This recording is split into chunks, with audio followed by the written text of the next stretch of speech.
നമസ്കാരം. നിളയോര വിശേഷങ്ങളിലേക്ക് സ്വാഗതം.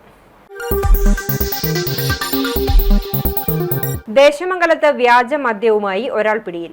ദേശമംഗലം പല്ലൂർ പണ്ടാരത്തുപടി വീട്ടിൽ പ്രദീപിനെയാണ് 5 ലിറ്റർ വ്യാജ മദ്യവുമായി വടക്കാഞ്ചേരി എക്സൈസ് സംഘം പിടികൂടിയത്. ഇയാളുടെ ബൈക്കും പിടിച്ചെടുത്തു.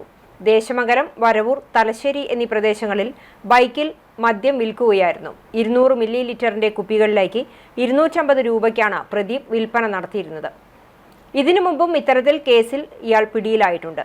വടക്കാഞ്ചേരി എക്സൈസ് ഇൻസ്പെക്ടർ ജീൻ സൈമണും സംഘവുമാണ് പ്രദീപിനെ പിടികൂടിയത്. ഇയാളെ കോടതിയിൽ ഹാജരാക്കി. റോഡരികിൽ പടർന്നു പിടിച്ച് കുറ്റിക്കാടുകൾ യാത്രക്കാർക്ക് ഭീഷണിയാകുന്നു. പട്ടാമ്പി പള്ളിപ്പുറം തീരദേശ റോഡിലാണ് കുറ്റിക്കാടുകൾ പടർന്നു പിടിച്ച് കിടക്കുന്നത്. ഇവിടെ മാലിന്യം തള്ളലും വ്യാപകമായിരിക്കുകയാണ്. പട്ടാമ്പി പള്ളിപ്പുറം തീരദേശ പാതയുടെ ഇരുവശങ്ങളിലുമാണ് കുറ്റിക്കാടുകൾ പടർന്ന് പന്തലിച്ചു നിൽക്കുന്നത്. ഇതിലൂടെയുള്ള യാത്രക്കാർക്ക് ഭീഷണി ഉയർത്തുകയാണ്. വാഹനയാത്രക്കാർക്ക് തടസ്സമായാണ് പാതയിലെ പല ഭാഗങ്ങളിലും പുൽച്ചെടികൾ റോഡിലേക്ക് നീണ്ടു നിൽക്കുന്നത്. വളവും തിരിവുമായ പാതയിൽ പുൽച്ചെടികൾ പടർന്നു നിൽക്കുന്നതോടെ എതിരെ വരുന്ന വാഹനങ്ങൾ കാണാൻ കഴിയാത്ത സ്ഥിതിയുമാണ്. ഇത് അപകടങ്ങൾക്കും ഇടവരുത്തുന്നുണ്ട്. തീരദേശ പാതയിലെ പാടത്തിനോട് ചേർന്നുള്ള 2 കിലോമീറ്ററോളം പാതയുടെ പല ഭാഗങ്ങളിലും ഇതുതന്നെയാണ് അവസ്ഥ. മുൻപ് തൊഴിൽ പദ്ധതിയിൽ ഉൾപ്പെടുത്തി ഇതെല്ലാം വെട്ടിമാറ്റാറുണ്ട്. എന്നാൽ കഴിഞ്ഞ ഏതാനും വർഷങ്ങളായി കർഷകരുടെയും മറ്റും നേതൃത്വത്തിലാണ് ഇത് വെട്ടിമാറ്റുന്നത്. ഇത് കർഷകർക്ക് വലിയ സാമ്പത്തിക ബാധ്യതയും ഇടവരുത്താറുണ്ട്. അതുകൊണ്ട് തന്നെ ഇപ്പോൾ ആരും ഇത് തിരിഞ്ഞു നോക്കുന്നുമില്ല. റോഡരികിലെ കുറ്റിക്കാടുകളിൽ രാത്രികാലങ്ങളിൽ അറവുമാലിന്യങ്ങൾ കൊണ്ടുവന്നിടുന്ന സ്ഥിതിയും ഉണ്ട്. ഇത് ഭക്ഷിക്കാൻ എത്തുന്ന തെരുവുനാളുകളുടെ ശല്യവും ഈ പാതയിൽ രൂക്ഷമാണ്. പ്രഭാത സവാരിക്കിറങ്ങുന്നവർക്കും മറ്റു കാൽനട യാത്രക്കാർക്കുമാണ് ഇത് വലിയ ഭീഷണി ഉയർത്തുന്നത്. വീതി കുറഞ്ഞ റോഡിലേക്ക് പുൽച്ചെടികൾ പടർന്നു നിൽക്കുന്നത് കാൽനട യാത്രക്കാർക്കും പോകാൻ കഴിയാത്ത സ്ഥിതിയുമാണ്. ഇത് വെട്ടിമാറ്റാൻ ഗ്രാമപഞ്ചായത്ത് അധികൃതരുടെ ഭാഗത്തു നിന്നും നടപടി ഉണ്ടാകണമെന്നാണ് ആവശ്യം. നവംബർ 14 ശിശുദിനം. കുട്ടികൾ ഏറെ ഇഷ്ടത്തോടെ ചാച്ചാജി എന്ന് വിളിച്ചിരുന്ന രാജ്യത്തിന്റെ പ്രഥമ പ്രധാനമന്ത്രി ജവഹർലാൽ നെഹ്റുവിന്റെ ജന്മദിനം. ഇന്നത്തെ കുട്ടികളാണ് നാളത്തെ രാഷ്ട്രശില്പികളെന്ന് ഉറച്ചു വിശ്വസിച്ച ഭരണാധികാരിയായിരുന്നു അദ്ദേഹം. രാജ്യത്തിന്റെ നല്ല ഭാവി സ്വപ്നം കണ്ടിരുന്നത് കുട്ടികളിലായിരുന്നു. കുട്ടികളുടെ ഈ ദിനത്തിൽ CCTVയിൽ ശിശുദിന വാർത്തകൾ വായിക്കുന്നത് വിദ്യാർത്ഥി പ്രതിനിധികളാണ്. വിവിധ വായനാ മത്സരങ്ങളിൽ 1ാം സ്ഥാനം നേടിയ കുട്ടികളാണ് ഈ ദിനത്തിൽ വാർത്താ അവതാരകരായി നിങ്ങൾക്ക് മുന്നിൽ എത്തുന്നത്. ശിശുദിന വാർത്തകളിലേക്ക്.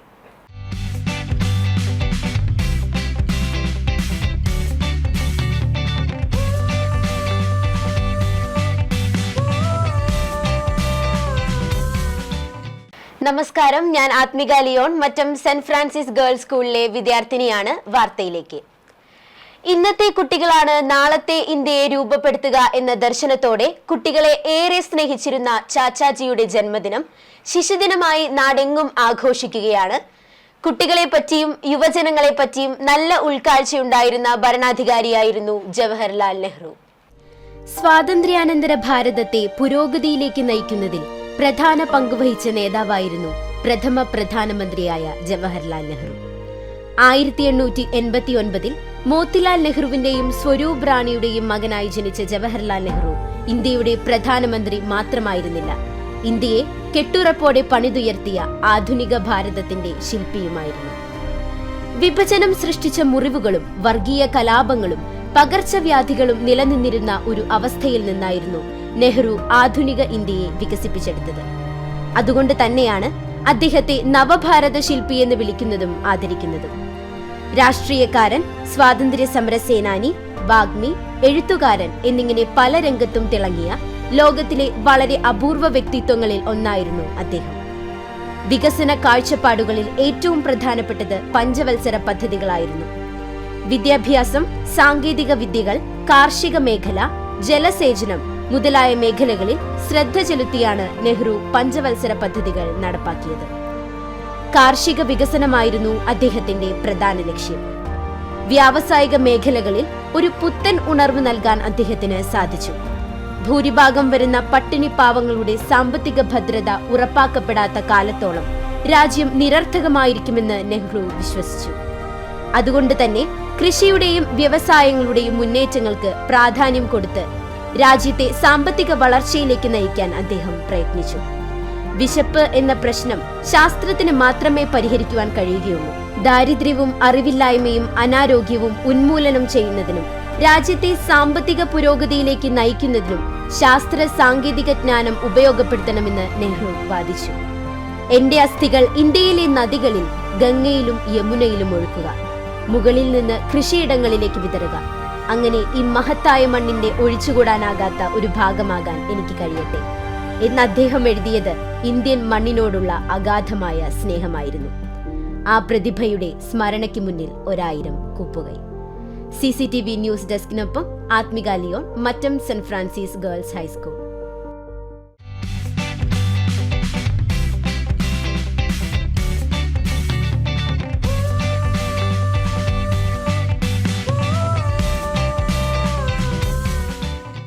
നമസ്കാരം, ഞാൻ മെർലിൻ ടോണി. പഴഞ്ഞിമാർ ബസേലിയസ് സ്കൂളിലെ 4ാം ക്ലാസ് വിദ്യാർത്ഥിയാണ്. രാജ്യത്തെ ഓരോ കുട്ടികൾക്കും സുവ്യക്തമായ അവകാശങ്ങളുണ്ട്. ഓരോ കുട്ടിക്കും ജീവിക്കാനുള്ള മൗലികാവകാശമുണ്ട്. കുട്ടികളുടെ മുഴുവൻ ഉത്തരവാദിത്തവും സംസ്ഥാനത്തിനാണ്. വിവേചനരഹിതമായ എല്ലാ അവകാശങ്ങളും കുട്ടിക്ക് ബാധകമായിരിക്കും. ഏത് തരത്തിലുള്ള വിവേചനത്തിൽ നിന്നും കുട്ടികളെ സംരക്ഷിക്കുക എന്നത് എല്ലാ സംസ്ഥാനങ്ങളുടെയും ധാർമ്മിക ഉത്തരവാദിത്തമാണ്. അവരുടെ അവകാശങ്ങൾ വർദ്ധിപ്പിക്കുന്നതിന് ഉചിതമായ നടപടികൾ കൈക്കൊള്ളുക എന്നത് സംസ്ഥാന സർക്കാരിൽ നിക്ഷിപ്തമാണ്. മക്കളെ വളർത്തുന്നതിന്റെ ആദ്യ ഉത്തരവാദിത്തം മാതാപിതാക്കൾക്കാണ്. കുട്ടിക്ക് പ്രാഥമിക വിദ്യാഭ്യാസം സൗജന്യവും നിർബന്ധിതവുമാക്കേണ്ടത് സംസ്ഥാനത്തിന്റെ കടമയാണ്. വിനോദം, കായികം, കലാസാംസ്കാരിക പ്രവർത്തനങ്ങൾ എന്നിവയിൽ പങ്കെടുക്കാൻ കുട്ടിക്ക് അവകാശമുണ്ട്. അത്തരമൊരു അന്തരീക്ഷം കുട്ടിക്ക് ഒരുക്കേണ്ടത് ഭരണകൂടത്തിന്റെ ഉത്തരവാദിത്തമാണ്. എല്ലാവിധ പീഡനങ്ങളിൽ നിന്നും കുട്ടികളെ സംരക്ഷിക്കേണ്ടത് ഭരണകൂടത്തിന്റെ കടമയാണ്. സമൂഹത്തിലെ അനാഥരായ കുട്ടികൾക്ക് സംരക്ഷണം ലഭിക്കാനും അവകാശമുണ്ട്. CCTV ന്യൂസ് ഡെസ്കിനൊപ്പം മെർലിൻ ടോണി, പഴഞ്ഞി മാർ ബസേലിയസ് സ്കൂൾ.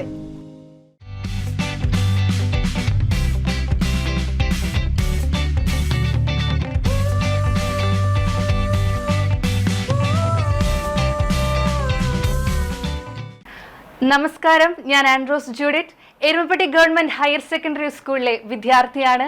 എൻ്റെ വിദ്യാലയത്തെ പറ്റിയുള്ള റിപ്പോർട്ടാണ് ഞാൻ നിങ്ങൾക്ക് മുമ്പിൽ എത്തിക്കുന്നത്. പാഠ്യേതര രംഗത്ത് മികവിന്റെ ഉയരങ്ങൾ താണ്ടുകയാണ് എരുമപ്പെട്ടി ഗവൺമെന്റ് ഹൈസ്കൂൾ. 1909 സ്ഥാപിതമായ ഈ സ്കൂൾ ജില്ലയിലെ ഏറ്റവും കൂടുതൽ വിദ്യാർത്ഥികൾ പഠിക്കുന്ന സർക്കാർ സ്ഥാപനമെന്ന ഖ്യാതി നിലനിർത്തുന്നതോടൊപ്പം പാഠ്യേതര രംഗങ്ങളിലും തിളക്കമാർന്ന വിജയം കൈവരിക്കുന്നുണ്ട്. 3000-ഓളം കുട്ടികൾ എല്ലാ വർഷവും ഇവിടെ അധ്യയനം നടത്തുകയും 600-ഓളം കുട്ടികളെ SLC പരീക്ഷയ്ക്ക് ഒരുക്കുകയും ചെയ്യുന്നുണ്ട്. പഠന നിലവാരം ഉയർത്തുന്നതിന് മലയാള തിളക്കം, നവപ്രഭ, ശ്രദ്ധ ഹായ്, കുട്ടിക്കൂട്ടം തുടങ്ങിയ ഒട്ടേറെ പദ്ധതികൾ വിജയകരമായി നടത്തിവരുന്നു. കലാപരമായും കായികപരമായും ഇവർ ഒട്ടും പിന്നിലല്ല. കായിക രംഗത്ത് നിരവധി ദേശീയ, സംസ്ഥാന താരങ്ങളെ സൃഷ്ടിക്കാൻ സ്കൂളിന് കഴിഞ്ഞിട്ടുണ്ട്. മികച്ച കായിക താരങ്ങളെ വാർത്തെടുക്കുന്നതിൽ ഇന്നും ഈ വിദ്യാലയത്തിന്റെ കുതിപ്പ് പ്രശംസ പിടിച്ചുപറ്റുന്നതാണ്. ശുചിത്വ മിഷന്റെ കീഴിലുള്ള ജലഗുണ നിലവാര ലാബിൽ നിന്നുള്ള എല്ലാ കിറ്റുകളും ഉപയോഗിച്ച് പഞ്ചായത്തിലെ ജലത്തിന്റെ ഗുണനിലവാരം ഉറപ്പുവരുത്തി എന്ന ബഹുമതി ലഭിച്ചത് ഈ വിദ്യാലയത്തിനാണ്. എല്ലാ മേഖലയിലും കഴിവ് തെളിയിക്കാൻ കുട്ടികളെ നിരന്തരം പ്രോത്സാഹിപ്പിക്കുന്ന ഒരു കൂട്ടം അധ്യാപകരുടെയും രക്ഷകർത്താക്കളുടെയും സുസ്ഥിര സേവനമാണ് വിദ്യാലയത്തിന്റെ നേട്ടങ്ങളുടെയെല്ലാം പുറകിലുള്ളത്. ചാവക്കാട് വിദ്യാഭ്യാസ ജില്ലയിൽ കുട്ടികളുടെ എണ്ണത്തിൽ ഏറ്റവും മുൻപന്തിയിൽ നിൽക്കുന്ന സ്കൂളാണ് എരുമപ്പെട്ടി സ്കൂൾ. എന്നാൽ കലാകായിക മേഖലകളിൽ കേരളത്തിലെ തന്നെ മുൻപന്തിയിലുള്ള സ്കൂൾ തന്നെയാണ് എരുമപ്പെട്ടി സ്കൂൾ. ഒരു സ്പോർട്സ് സ്കൂൾ അല്ലാതിരുന്നിട്ടുകൂടി ദേശീയ തലത്തിൽ വരെ എരുമപ്പെട്ടി സ്കൂളിലെ കുട്ടികൾ സ്പോർട്സ് ഇനങ്ങളിൽ പങ്കെടുത്തിട്ടുണ്ട്. സംസ്ഥാന തലത്തിൽ നമുക്ക് സ്വർണ്ണ മെഡലുകളും കിട്ടിയിട്ടുണ്ട്. റെസ്ലിംഗ്, ജൂഡോ, ഇതിലൊക്കെ നമ്മുടെ വിദ്യാലയത്തിലെ കുട്ടികൾ സ്വർണ്ണ മെഡലിന് അർഹരായിട്ടുണ്ട്. കോലുകളിയിൽ കഴിഞ്ഞ 2 വർഷങ്ങളായി കോലുകളിയുടെ ജേതാക്കളാണ് എരുമപ്പെട്ടി സ്കൂളിലെ വിദ്യാർത്ഥികൾ. അതുമാത്രമല്ല, ശാസ്ത്രമേളകളിലും അതുപോലെ തന്നെ നമ്മുടെ പ്രവൃത്തി പരിചയ മേളകളിലും ഒക്കെ തന്നെ തിളങ്ങുന്ന പ്രകടനങ്ങൾ കാഴ്ചവെക്കാൻ എരുമപ്പെട്ടിയിലെ വിദ്യാർത്ഥികൾക്ക് കഴിഞ്ഞിട്ടുണ്ട്. CCTV ന്യൂസ് ഡെസ്കിനോടൊപ്പം Ann Rose Judith, Erumapetty government higher secondary school.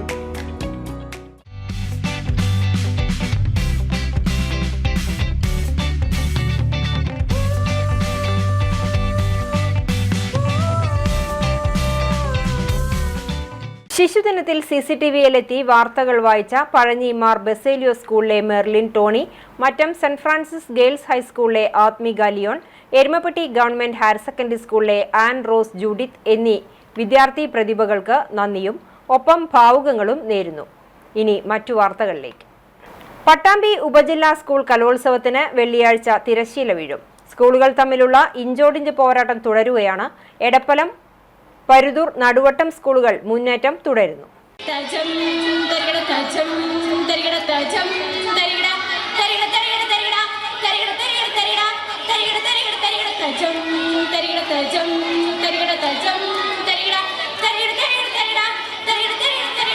Edappalam PTM മെത്തിങ്കാന higher secondary സ്കൂളിൽ നടത്തിവരുന്ന പട്ടാമ്പി ഉപജില്ലാ സ്കൂൾ കലോത്സവം സമാപനത്തിലേക്ക് നീങ്ങുകയാണ്. മേള 4 നാൾ പിന്നിട്ടു. നാളെ മേളയ്ക്ക് സമാപനം കുറിക്കും. മേളയുടെ 4ാം നാളിൽ വിവിധ വേദികളിലായി മത്സരങ്ങൾ നടന്നു.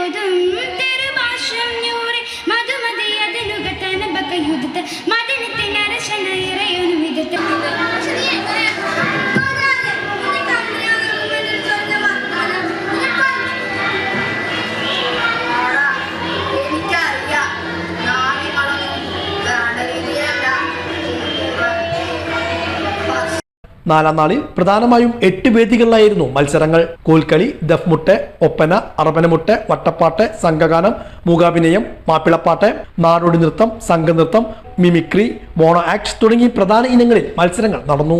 വിദ്യാലയങ്ങൾ തമ്മിൽ ഇഞ്ചോടിഞ്ച് പോരാട്ടമാണ് മേളയിൽ നടക്കുന്നത്. ഹൈസ്കൂൾ, ഹയർ സെക്കൻഡറി വിഭാഗങ്ങളായി എടപ്പലം, പരുതൂർ, നടുവട്ടം, കൊപ്പം, പട്ടാമ്പി സ്കൂളുകൾ മുന്നേറ്റം തുടരുകയാണ്. മേള സമാപന ദിവസമായ വെള്ളിയാഴ്ച 9 വേദികളിലായാണ് മത്സരങ്ങൾ നടക്കുക.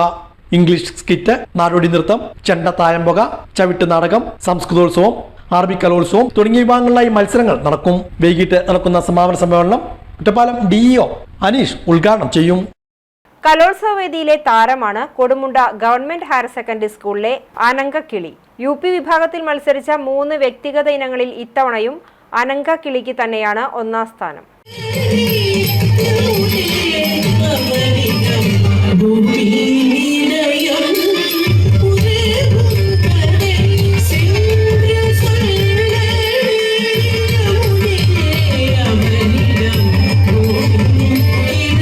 പട്ടാമ്പി ഉപജില്ലാ സ്കൂൾ കലോത്സവത്തിൽ UP വിഭാഗം ഭരതനാട്യം, മോഹിനിയാട്ടം, കുച്ചിപ്പിടി എന്നിവയിൽ 1ാം സ്ഥാനം കരസ്ഥമാക്കിയാണ് ഇത്തവണയും അനങ്കക്കിളി താരമായിരിക്കുന്നത്. കൊടുമുണ്ട ഗവൺമെന്റ് ഹയർ സെക്കൻഡറി സ്കൂളിലെ 7ാം ക്ലാസ് വിദ്യാർത്ഥിനിയാണ് ഈ കൊച്ചുമിടുക്കി. കഴിഞ്ഞ വർഷവും ഈ നേട്ടം തന്നെയാണ് അനങ്കക്കിളി കരസ്ഥമാക്കിയത്. ഇത്തവണയും അത് തുടർന്നു.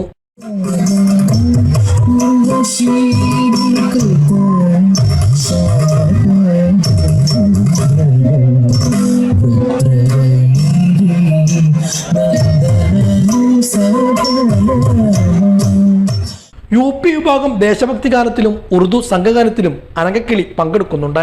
കഴിഞ്ഞ വർഷത്തെ ഉജ്ജ്വലബാല്യ പുരസ്കാര ജേതാവ് കൂടിയാണ് ഈ മിടുക്കി. കൊടുമുണ്ട നിരാപ്പറമ്പിൽ ജിതേഷിന്റെയും ഷൈനിയുടെയും മകളായ അനങ്കക്കിളി ഇവരുടെ ശിക്ഷണത്തിൽ തന്നെയാണ് നൃത്തം അഭ്യസിക്കുന്നത്.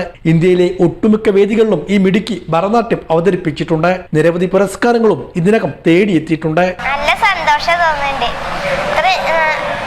ഈ കുച്ചിപ്പുടിയൊക്കെ വെക്കുമ്പോ നല്ല തലവേദനയായിരുന്നു. അതുകൊണ്ട് അങ്ങനെ കളിക്കാൻ അങ്ങോട്ട് കേറിയപ്പോ ഇരുന്ന് കരയായിരുന്നു. നല്ല വേദന ഉണ്ടായിരുന്നു. അതുകൊണ്ട് കളിക്കുമ്പോ അങ്ങോട്ട് ഒക്കെ പോയി. അതുകൊണ്ട് നന്നായി കളിക്കാനും പറ്റി. കഴിഞ്ഞ കൊല്ലം 3 എണ്ണത്തിന് കിട്ടി, അതിന്റെ മുന്നത്തെ കൊല്ലം 3 എണ്ണത്തിനും കിട്ടി.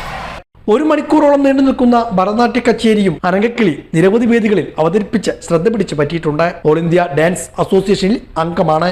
മധുരൈ മാർഗഴി ഫെസ്റ്റിൽ നാട്യനക്ഷത്ര പുരസ്കാരം, തിരുവനന്തപുരം അനന്തപുരി ഫെസ്റ്റിൽ നാട്യ ബാലമണി പുരസ്കാരം, നടനകലാശ്രീ, ശാസ്ത്രീയ നൃത്തകലാ സമ്മാൻ പുരസ്കാരം, ബാലപ്രതിഭാ പുരസ്കാരം തുടങ്ങി നിരവധി പുരസ്കാരങ്ങളും ഈ മിടുക്കിയെ തേടിയെത്തിയിട്ടുണ്ട്. 2021-ലും 22-ലും ഒളിമ്പ്യാഡിൽ സ്വർണ്ണ മെഡലുകളും കരസ്ഥമാക്കി. കോഴിക്കോട് നടന്ന ഓൾ ഇന്ത്യ ഡാൻസ് അസോസിയേഷൻ ഫെസ്റ്റിവലിൽ കലാപ്രതിഭാ പട്ടവും നേടിയിട്ടുണ്ട്. നൃത്തകലയോടൊപ്പം സംഗീതത്തിലും ഈ മിടുക്കി മികവ് തെളിയിച്ചിട്ടുണ്ട്.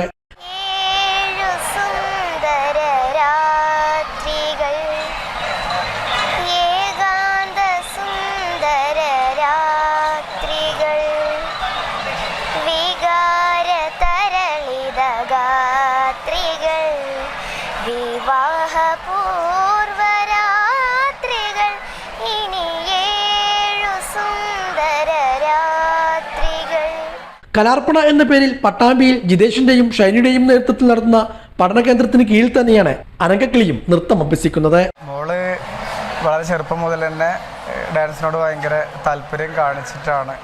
പിന്നെ ഞങ്ങൾക്ക് ഡാൻസ് സ്കൂളാണ്. അപ്പോൾ ഞാനും വൈഫും തന്നെയാണ് ഡാൻസ് കൈകാര്യം ചെയ്യണത്. അപ്പോൾ ഞങ്ങളുടെ കുട്ടികളുടെ ഒപ്പം അവരുടെ ഇടയിൽ കളിച്ച് അവൾ അതിനോട് കുറച്ചും കൂടി താല്പര്യം കാണിക്കൽ തുടങ്ങിയപ്പോൾ കുറച്ചും കൂടി നമ്മൾ ശ്രദ്ധിക്കാൻ തുടങ്ങി.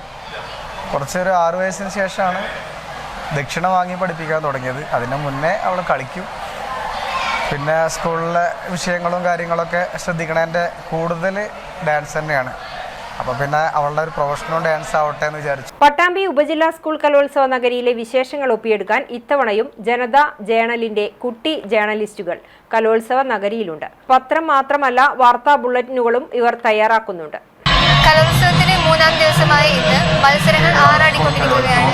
ജനങ്ങൾ കവിഞ്ഞൊഴുകയാണ് ഇപ്പോഴും കലോത്സവ നഗരിയിലേക്ക്.